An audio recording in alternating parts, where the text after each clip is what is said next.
মেরে দেওয়া হলো কৌশল করে, তার স্ত্রীকে তার বউকে চাকরি দেওয়া হলো। লাইনটা তো খুব ভালো লাইন আছে, খারাপ নয়। আগামীতে খুব ভালো মতন মরবে, বুঝতে পারছি।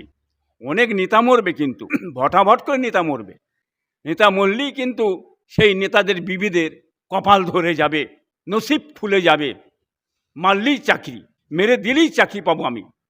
আমার নেতা হয়েছে, আমার স্বামী নেতা, একে একবার ঝেড়ে দিতে পারলি, মেরে দিতে পারলেই আমি মহামান্য মুখ্যমন্ত্রী সাহেবের কাছ থেকে, হ্যাঁ, তার স্ত্রী হিসাবে একটা করে চাকরি পাবো। হ্যাঁ, এ কৌশল খুব সুন্দর, এটা নতুন ব্যাপার নয়। ফেরাদ হাকিম আজকে মুখ্যমন্ত্রীর অনুগত হয়ে চলছে, কি বলেন? যা বলবে শিখিয়ে দেবে ফেরাদ হাকিম, বলতে হবে, কি বলেন? তার বাইরে কোনো কথা বলতে পারবে না। অন্য যে আরও আদার্স পার্টি যারা সব যেসব মুসলিম আছে, তাদের সুযোগ সুবিধা ওখানে নেই। তাদের ঘরে ওই ভেড়ার মতন বসিয়ে রেখে দিয়েছে, কি বলেন? যেদিকে চালাবে সেদিকে তারা চলতে হবে, এছাড়া অন্য কোনো রাস্তা নেই। অভিষেক বন্দ্যোপাধ্যায় ২১-এর মঞ্চ থেকে বললেন, একেবারে ২১-এ বলেছিলাম খেলা হবে, ২৬-এ বলছি পদ্মফুল উপড়ে ফেলা হবে। ২১-এ খেলা হবে বলেছিলেন অভিষেক, আর ২৬-এ উঁকড়ে ফেলা হবে। তবে কথাটা কিন্তু ভালো বলেছে, খারাপ বলে, সুন্দর কথা বলেছে, জ্ঞানের কথা। ওর ভিতরে একটা ব্যাপার আছে। ২৬-এ কিন্তু আপনার একেবারে দিদিমণিকে উঁকড়ে দেবে, কি বুঝলেন? টিএমসিকে উঁকড়ে ফেলবে আর বিজেপিকে উঁকড়ে ফেলবে, এই দুটোই উঁকড়ে ফেলবে। উনি আগে থাকতে আবার পেয়ে গেছে। হ্যাঁ, এর মানে হচ্ছে এইটা। অতএব ভোট যদি হয়, ওরা থাকতে পারবে না, উনি জানেন, কি বুঝলেন?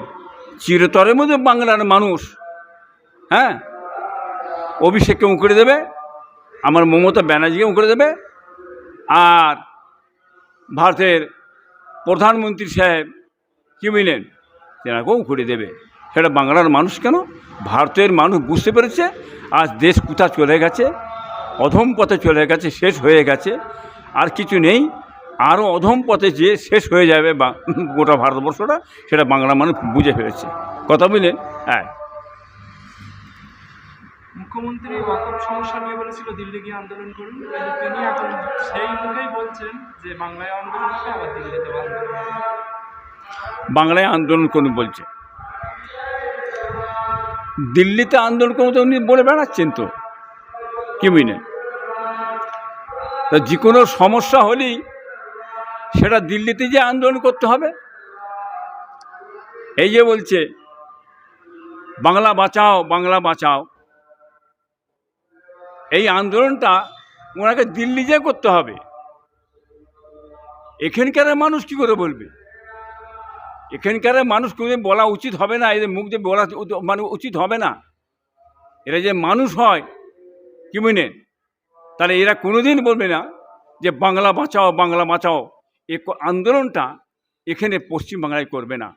এই আন্দোলনটা দিল্লি যেই বলবে বাংলা বাঁচাও, বাংলা, দিল্লি যে করবেন। যে কোনো আন্দোলন হবে দিল্লি যে করতে হবে। কেবলমাত্র ওনাকে ভোটটা দিয়ে দেবেন, এখানে আপনারা আছেন, ভোটটা ওনাকে দিয়ে দেবেন। যা কিছু হবে আন্দোলনটা আছে, দেখেন, পশ্চিমবাংলার বাইরে দিল্লিতে যেই হবে, কি বুঝলেন? কী ধরনের কাজ করতে চাইছে মুখ্যমন্ত্রী সাহেব, এই বাংলার মুসলমান, আপনারা ভালো বুঝুন, সংখ্যালঘু মানুষ, আপনারা ভালো বুঝুন।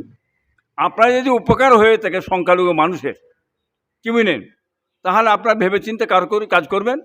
তবে সংখ্যালঘু মানুষের এই টিএমসি সরকার আসার পর থেকে কোনো উন্নয়ন হয়নি, কি বুঝলেন?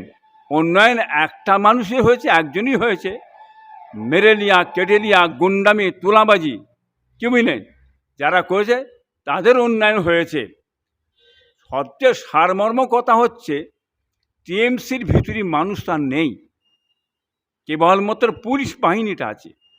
পুলিশ ছাড়া টিএমসির ভিতরে মানুষ নেই, টিএমসি দলই নেই। আপনারা নিশ্চয়ই বুঝতে পারছেন, কি বুঝলেন? আজকে আছে কি না আছে আপনারা দেখতে পাচ্ছেন না, কি চলছে দলটাকে নিয়ে। আজকে ইলেকশনে একটা ভোটের জন্য একটা আন্দোলনের জন্য মানে কলকাতা ডাকলে কি বুঝলেন, তারিখটা হচ্ছে আপনার ওই 21শে জুলাই ডাকলে, এটা কিভাবে ডেকে নিয়ে গেল বাংলার মধ্যে দেখতে পেলেন না? বাসের মধ্যে টাকা ভাগ হচ্ছে, কি বুঝলেন, হ্যাঁ মদের কুপন হ্যাঁ হচ্ছে এবং মদের কুপন দেওয়া হচ্ছে। টাকাও দেওয়া হচ্ছে, কি বুঝলেন, মদের কুপনটাও দেওয়া হচ্ছে আর টাকাটাও দেওয়া হচ্ছে। এই টাকাটা কিসে দিচ্ছেন? খুশি করে, লোক বেশি হয়েছে খুশি করে টাকাটা দিচ্ছেন নাকি না টাকা দিয়ে নিয়ে যাওয়া হয়েছে জনগণকে কি 300 টাকা 500 টাকা, হ্যাঁ 200 টাকা প্রত্যেক মানে মাথা পিছু টাকা দিয়ে মদের বোতল দিয়ে লোককে বুঝিয়ে বাজিয়ে নিয়ে গেছেন। এতে কে যাবে না ভাই যান? এতে সব দলের লোকই যাবে, সব দলের লোকই তো যাবে, চলো যাই, এই সুযোগ ছাড়লে হবে না। এই এটা ভাববেন না ব্যানার্জি সাহেব, আপনার দলের লোক সব টিএমসি, আপনার টিএমসি দলের লোক 4 আনা আছে কি বলতে পারবো নি, বাকি সব চেয়ে দেখেন অন্য দলের লোক আছে।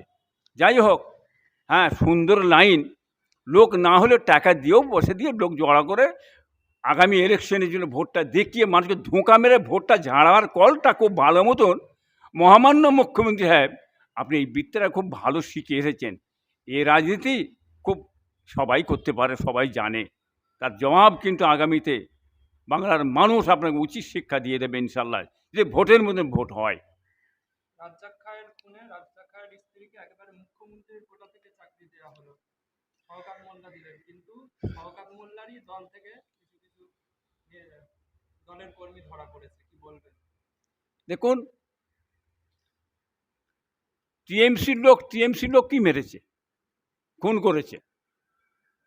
আমার টিএমসি লোক দল আন্দোলন করছে, টিএমসির বিরুদ্ধে আবার টিএমসিরা প্রতিবাদ করছে। কথাটা তো খুব সুন্দর, বাংলা আমার দেখতে পাচ্ছে পরিস্থিতিটা কোথায় গেছে, কি বুঝলেন? মেরে দেওয়া হলো কৌশল করে, দিয়ে তার স্ত্রীকে তার বউকে চাকরি দেওয়া হলো, কি বুঝলেন? লাইনটা তো খুব ভালো লাইন আছে, খারাপ নয়।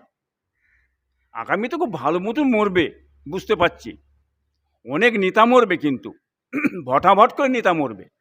দেখে নেবেন বাংলার মানুষ কিরাম নেতা মরে, নেতা মরলেই কিন্তু সেই নেতাদের বিবিদের কপাল ধরে যাবে, নসিব খুলে যাবে, মারলেই চাকরি, মেরে দিলেই চাকরি পাবো আমি।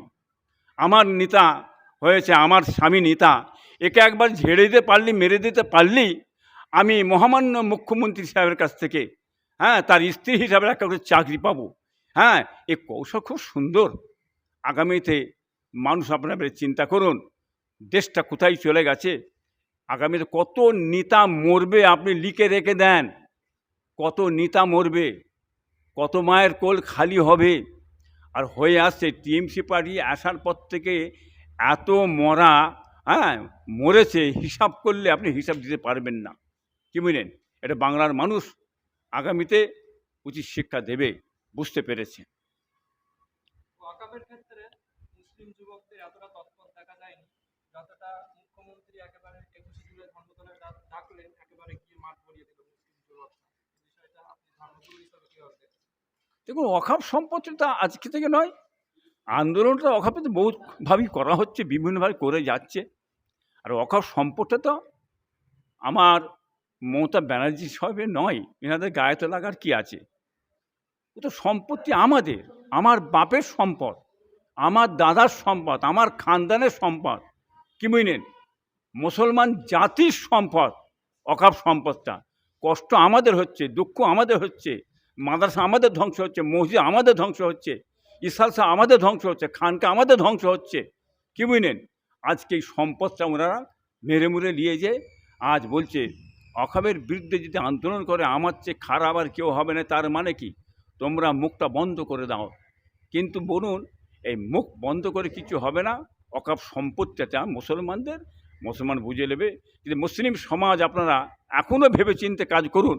এই যে অকাপ সম্পদ যে কী ব্যাপারটা করছে, আজকে এই আন্দোলনটা করলেন, মিটিংটা করলেন, একটা কথা মমতা ব্যানার্জি বলেছে অকাপ সম্পর্কে? কোনো দিন বলবে না দিদি মোদি এক জায়গায় গিয়ে দাঁড়িয়ে আছে, যে দিদির কথা আর সেটাই মোদির কথা। অতএব পাক্কা আরএসএস হচ্ছে দিদি সাহেব। আপনারা জানেন না, আমি আগেও বলছি এখনও বলছি। অতএব বাংলার মানুষ আপনারা বুঝে শুয়ে চলবেন।